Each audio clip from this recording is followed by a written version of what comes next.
तो दोस्तों आज से हम जेड डायनेस्टी के सीज़न 2 को स्टार्ट करने वाले हैं, जिसमें हमें सीज़न 1 के 10 साल बाद का सीन दिखाया जाएगा, जिसमें बीहाव तो मारी गई होती है और साफान उसके डीमन सेक्ट को ज्वाइन कर लिया होता है, क्योंकि उसे इंसानों से बहुत ही नफरत हो गया होता है। तो इन्हीं 10 सालों में उसको बीहाव के फादर ने कल्टीवेशन करना सिखाया था, जिसके कारण से उसे बहुत खतरनाक उसके पास डीमनिक एनर्जी आ गया होता है। तो उसी डीमनिक पावर के साथ वो अपना बदला लेगा। तो इसी के साथ ये एपिसोड शुरू होता है।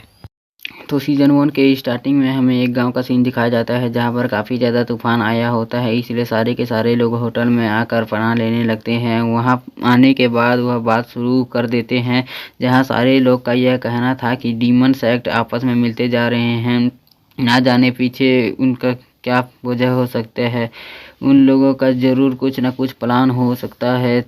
अपनी राय देते हुए होते हैं कि उनका ये प्लान हो सकता है, लेकिन तब वहाँ पर उस फॉर्चून टेलर की बेटी आती है, ये हमने सीज़न 1 में भी देखा था, लेकिन तब वह छोटी थी। और उस फॉर्चून टेलर ने साइफान को पिछले सीज़न में भी कई बातें बताई थी।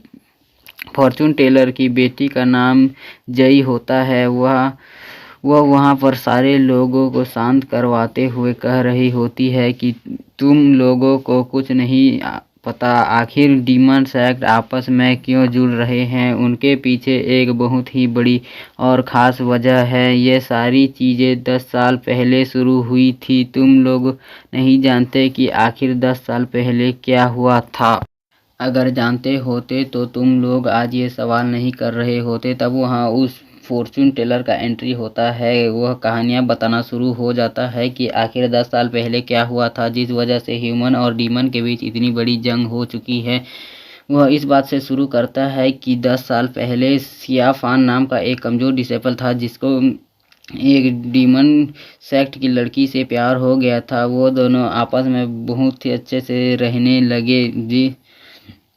और सियोफान के पास एक डीमन पल था, जिस वजह से उसकी पावर सियोफान के बॉडी में जा चुकी थी, और इस वजह से सियोफान के पास कई सारे डिमोनिक पावर आ चुके थे। और उस पल की पावर उसकी स्टिक में भी चली गई थी, जिसके कारण उसकी स्टिक इतनी ज़्यादा पावरफुल हो चुकी थी कि उसके सामने कोई भी कल्टीवेटर टिक नहीं पा रहा था। लेकिन सियोफान इस बात से अनजान था कि उसके पास डिमोनिक पावर हैं, इसलिए वह इंसानों के साथ रहता था। लेकिन कुछ टाइम बाद जब इंसानों को पता चला कि सियोफान के पास डिमोनिक पावर आ चुकी है, वो डिमोनिक चीज़ों से कल्टीवेशन करता है, तब सियोफान को सभी ने अपना दुश्मन मानना शुरू कर दिया, जिस वजह से सभी उसके जान के दुश्मन बन गए। लेकिन उसे बचाने के लिए बीहाव आ गई थी, क्योंकि वह उसी डीमन सेक्ट की लड़की थी जिसको सियोफान पसंद करता था। और जब वह सियोफान को बचाने की कोशिश कर रही थी,